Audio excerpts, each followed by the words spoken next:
رمضان میں قضا نمازیں ادا کرنے کا انتہائی آسان طریقہ۔ رسول اللہ صلی اللہ علیہ وآلہ وسلم نے فرمایا، ہر انسان پر فرض ہے کہ وہ اپنے گزشتہ زندگی کی نمازوں کی قضا ادا کرے، اور رمضان میں تو یہ بہت ہی اچھا موقع ہے۔ ہم ان نمازوں کو ادا کر سکتے ہیں۔ آج کی ویڈیو میں ہم آپ کو بتائیں گے قضا نمازوں کو کیسے ادا کیا جائے۔ بسم اللہ الرحمن الرحیم۔ السلام علیکم ورحمۃ اللہ وبرکاتہ۔ پیارے ناظرین، نماز ایک مومن کی سب سے بڑی پہچان ہے۔ نماز ہدایت ہے، نور ہے، ایمان کی مضبوطی ہے اور دل کی راحت ہے۔ یہ رزق میں برکت کا ذریعہ ہے، بدن کو سکون دیتی ہے اور شیطان کو ناپسند ہے۔ کلمہ پڑھنے کے بعد مسلمان ہونے کی سب سے نمایاں علامت نماز کی پابندی ہے، کیونکہ دیگر عبادات ہر شخص پر ہر وقت فرض نہیں ہوتی۔ زکوٰۃ صاحب نصاب پر سال میں ایک مرتبہ فرض ہوتی ہے، اور روزہ سال میں ایک مہینے یعنی رمضان المبارک میں فرض ہے۔ حج زندگی میں ایک بار صاحب استطاعت پر فرض ہے، مگر نماز ایسی عبادت ہے جو دن اور رات میں 5 مرتبہ ہر مسلمان مرد اور عورت پر فرض ہے۔ یہ امیر، غریب، صحت مند، بیمار، مقیم، مسافر سب پر لازم ہوتی ہے، اور سخت سے سخت حالات میں بھی معاف نہیں ہوتی۔ اس لیے نماز کو دین کا ستون کہا گیا ہے، اور اس کی حفاظت دراصل اپنے ایمان کی حفاظت ہے۔ رسول اکرم صلی اللہ علیہ وآلہ وسلم جب کسی کو اسلام کی دعوت دیتے اور وہ ایمان قبول کر لیتا تو کلمہ سکھانے کے بعد سب سے پہلے اسے نماز کی تعلیم دیتے۔ احادیث مبارکہ میں نماز کی پابندی کی بے شمار فضیلتیں اور اسے چھوڑنے پر سخت وعیدیں بیان ہوئی ہیں۔ حضرت عبداللہ بن عمرو رضی اللہ تعالی عنہ سے روایت ہے کہ نبی کریم صلی اللہ علیہ وآلہ وسلم نے فرمایا، جو شخص نماز کی حفاظت نہیں کرے گا، قیامت کے دن اس کے لیے نہ نور ہوگا، نہ دلیل اور نہ نجات۔ یہ ہمارے لیے لمحہ فکریہ ہے۔ نماز میں سستی دنیا اور آخرت دونوں میں نقصان کا سبب بن سکتی ہے۔ اسی طرح حدیث میں آیا ہے کہ بندے اور کفر کے درمیان فرق نماز ہے۔ اس لیے ہمیں چاہیے کہ ہم نماز کی اہمیت کو دل سے سمجھیں اور اس کی پابندی کا عہد کریں۔ پیارے ناظرین، غزوہ خیبر کے موقع پر پیش آنے والا ایک نہایت ایمان افروز واقعہ ہمیں اخلاص، امانت اور سچی توبہ کا درس دیتا ہے۔ جب حضرت محمد صلی اللہ علیہ وآلہ وسلم خیبر کے مقام پر تشریف فرما تھے تو ایک چراواہا جو کہ یہودیوں کی بکریاں چرایا کرتا تھا مسلمانوں کے لشکر کے قریب آیا۔ اس نے دیکھا باہر ایک عظیم لشکر موجود ہے، مگر اس کے سردار ایک سادہ خیمے میں قیام پذیر ہے۔ اسے تعجب ہوا کہ اتنے بڑے رہنما اتنی سادگی کے ساتھ کیسے رہ سکتے ہیں۔ چنانچہ وہ حاضر خدمت ہوا اور دریافت کیا، آپ کس چیز کی دعوت دیتے ہیں؟ تو رسول اکرم صلی اللہ علیہ وآلہ وسلم نے اسے اسلام کی دعوت دی، توحید اور ایمان کی حقیقت بیان فرمائی۔ چراغے نے پوچھا، اگر میں ایمان قبول کر لوں تو میرا کیا مقام ہوگا؟ حضور اکرم صلی اللہ علیہ وآلہ وسلم نے فرمایا، تم ہمارے بھائی بن جاؤ گے اور ہمیں تم سے محبت ہوگی۔ اس نے عرض کیا، کیا میں ایک معمولی چراواہا ہوں، میرا رنگ سیاہ ہے اور میں سادہ حالت میں ہوں، کیا آپ مجھے قبول فرمائیں گے؟ تو آپ صلی اللہ علیہ وآلہ وسلم نے فرمایا، اسلام میں عزت برتری کا معیار رنگ یا حسب و نسب نہیں بلکہ تقویٰ ہے۔ یہ سن کر اس کا دل پگھل گیا اور اس نے فوراً کلمہ پڑھ کر اسلام قبول کر لیا۔ اس کے بعد اس نے عرض کیا یا رسول اللہ صلی اللہ علیہ وآلہ وسلم اب میں کیا کروں؟ تو آپ نے فرمایا اس وقت جہاد جاری ہے۔ چراوہے نے عرض کیا اگر میں اس راہ میں شہید ہو جاؤں تو کہ میرا کیا انجام ہوگا؟ تو آپ صلی اللہ علیہ وآلہ وسلم نے اسے جنت کی بشارت دی۔ لیکن اس موقع پر رسول اللہ صلی اللہ علیہ وآلہ وسلم نے سب سے پہلے اسے امانت کی ادائیگی کی تلقین فرمائی اور فرمایا جو بکریاں تم ساتھ لائے ہو وہ تمہارے پاس امانت ہیں، انہیں واپس کر آؤ۔ حالانکہ وہ دشمن کی بکریاں تھیں مگر چونکہ وہ اس کے پاس امانت تھیں اس لیے پہلے انہیں واپس کرنا ضروری تھا۔ اس سے معلوم ہوتا ہے کہ اسلام میں امانت کی کتنی عظیم اہمیت ہے۔ چراوہا فوراً گیا اور بکریاں اس کے مالکوں کو حوالے کی اور پھر واپس آ کر جہاد میں شامل ہو گیا۔ کچھ ہی دیر بعد وہ شہید بھی ہو گیا۔ جب جنگ ختم ہوئی تو رسول اللہ صلی اللہ علیہ وآلہ وسلم لشکر کا جائزہ لینے تشریف لے گئے۔ ایک مقام پر صحابہ کرام رضی اللہ تعالی عنہ کا مجمع دیکھا۔ معلوم ہوا کہ ایک شہید ایسا ہے جسے لوگ پہچان نہیں رہے، تو آپ صلی اللہ علیہ وآلہ وسلم نے قریب جا کر فرمایا میں اسے پہچانتا ہوں، یہ وہی چراوہا ہے جو ابھی ابھی اسلام لایا تھا۔ روایت میں آتا ہے کہ آپ صلی اللہ علیہ وآلہ وسلم نے اس کے بارے میں جنت کی بشارت دی اور اس کے اخلاص کی گواہی دی۔ یہ واقعہ ہمیں یہ سبق دیتا ہے کہ اگر بندہ سچے دل سے ایمان قبول کرے اور اللہ کی رضا کے لیے قدم اٹھائے تو اللہ تعالیٰ اس کے ماضی کو معاف فرما دیتا ہے اور اسے بلند درجات عطا فرماتا ہے۔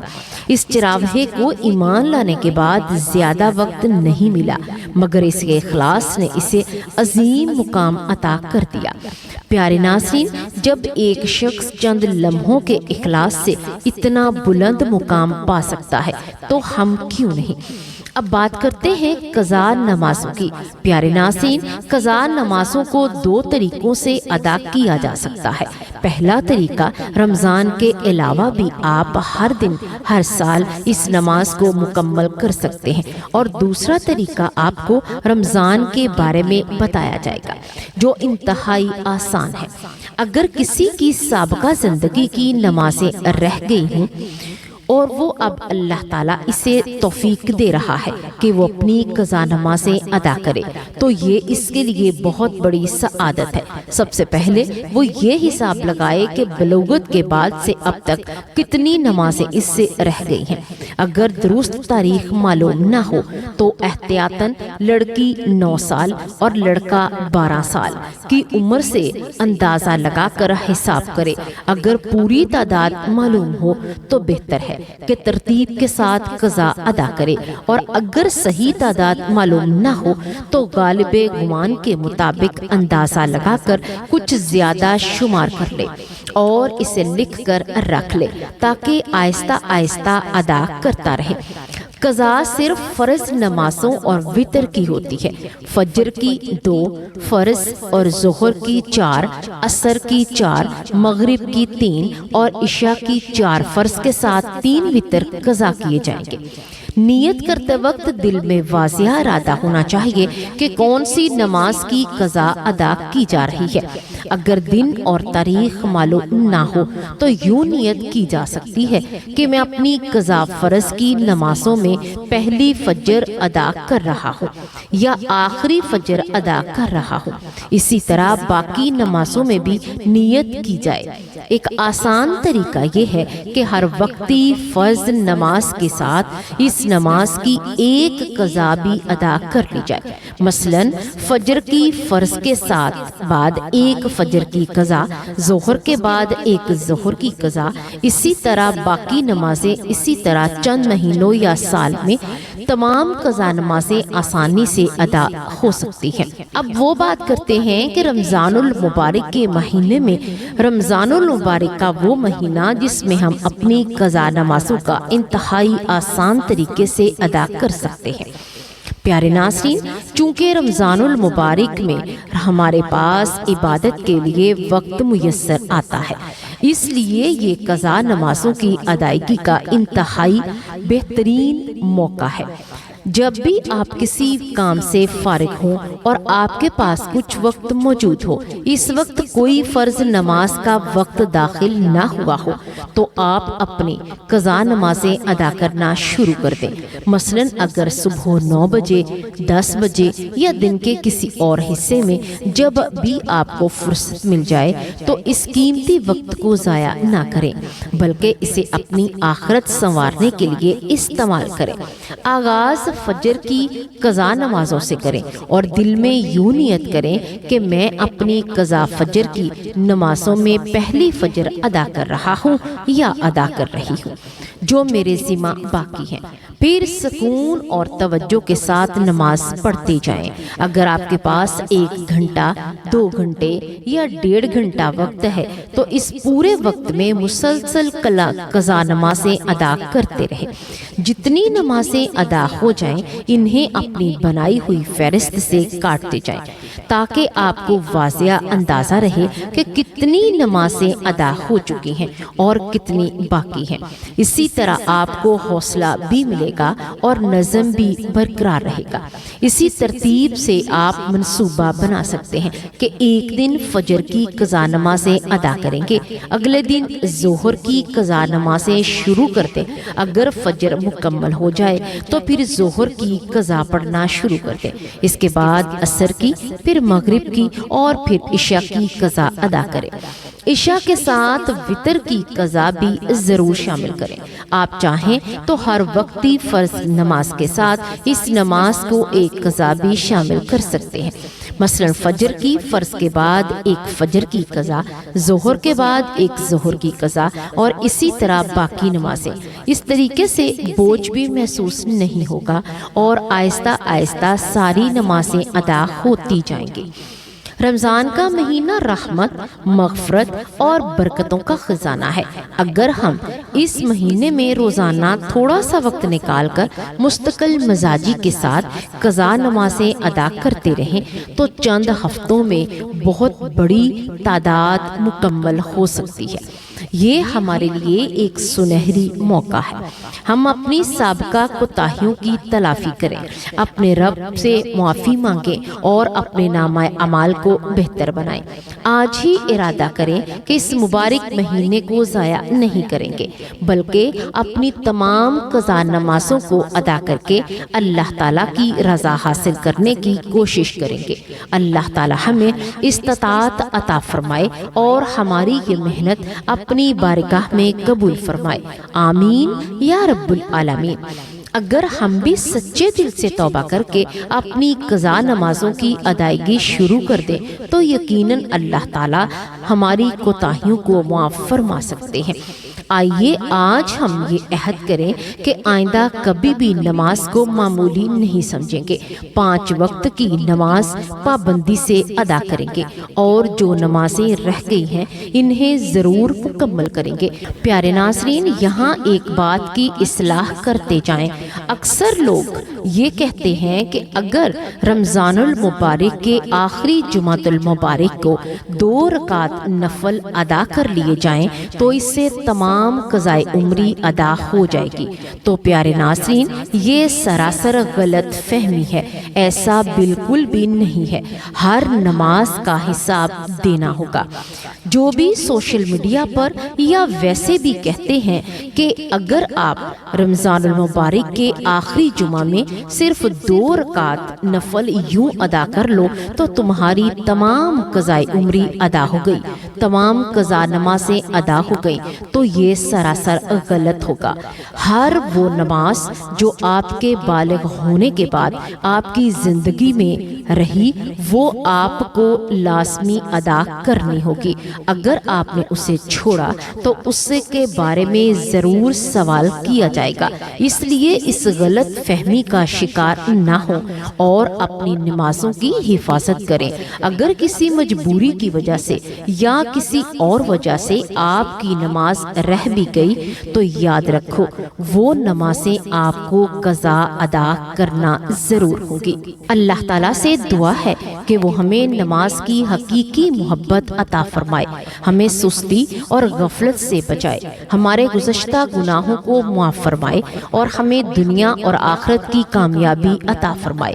انشاءاللہ اللہ تبارک و تعالیٰ سے دعا ہے کہ اللہ تبارک و تعالیٰ ہمیں اس مقدس مہینے کے صدقے دین اسلام کی سچی سمجھ نصیب فرمائے اور تمام امت مسلمہ پر اپنا رحم، کرم اور فضل کرے، آمین یا رب العالمین۔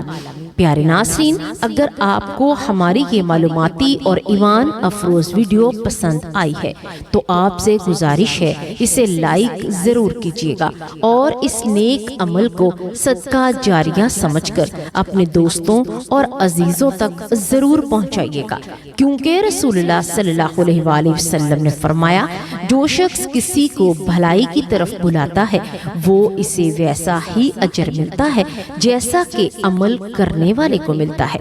ہو سکتا ہے کہ آپ کی ایک شیئر کی ہوئی ویڈیو کسی کے دل کی دنیا بدل دے، کسی کو علم عطا کرے، کسی کی زندگی میں روشنی لے آئے اور اس کا ثواب ہمیشہ ہمیشہ کے لیے آپ کے نامہ اعمال میں جمع ہوتا رہے۔